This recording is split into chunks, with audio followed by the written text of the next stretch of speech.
Hello, my name's Dr. Kirsten Hunter. I'm a clinical psychologist and I'm just taking a few minutes out just to cover different psychological areas. And today we're going to talk about parenting with, with sleep, with eating and with toileting. These are three big challenges for parents and I thought we could just take a moment to talk about this. I'm covering all of these parenting issues and the scope of psychological issues in Signposts for Living books, a series of 6 books. So if you want to jump on, you're welcome. So basically, parents struggle well and truly with a whole lot of parenting challenges, but very common ones are around eating, they're around sleeping and toileting. And it's really fascinating if we step back for a moment and we think about this. The reality is that children have got control over 3 areas in their life: whether or not they're going to go to sleep, whether or not they're going to eat, and whether or not they're going to, use the toilet with their weeing and their pooing the way we want them to. And they actually have control over that.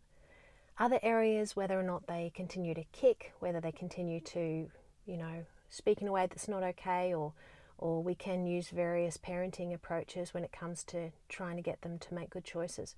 But when we stop and think about it, these 3 areas of eating, toileting, and sleeping, the children actually have got control.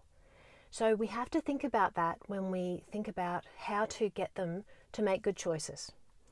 And what's most important is it's really important to approach these areas with an incentive approach, so that the children make a choice that they want to make, as opposed to any form of punishment. Because if we punish them for not eating, if we punish them for not toileting, or we punish them for not sleeping, they're going to become more agitated and more determined and really use the control that they have. So this might sound really simple, but it's actually quite extraordinary. You have to realize they are choosing to get on board in these areas, so you have to set up an incentive so that they are choosing to go to sleep, they are choosing to eat the food we want, and they are choosing to toilet. So you really have to go with a big carrot, and that has to be the approach, and there can't be any big stick. Metaphorically, I hope. It's really, really important. So maybe after going to sleep well for, each night, the next day we get to have a reward. Maybe if we choose to eat our vegetables, then we get to have the dessert in front of us that the rest of the family has. Maybe with regard to toileting, it shows that we're a big boy or a big girl, and it means that we get to do something that only a big girl or a big boy get to do. So step back, get into your child's head, realize that they're the boss, not you, with these areas, and create an incentive. It's really important. And if we don't get this right, it won't work. And, parenting can be one of our toughest challenges, and it can absolutely turn our home life upside down if we've got kids that we're not able to get on track with these things. So it's quite life-changing, as simple as it is. So I thought we'd cover that.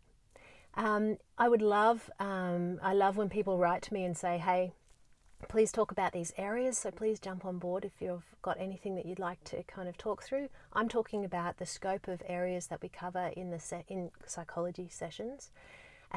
If you want to jump on my website, it's KirstenHunterAuthor.com.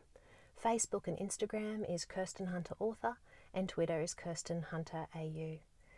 Thanks for coming, and of course, Signposts for Living books, they cover everything. The 200 clinical areas, including this one. All right, take care. Bye.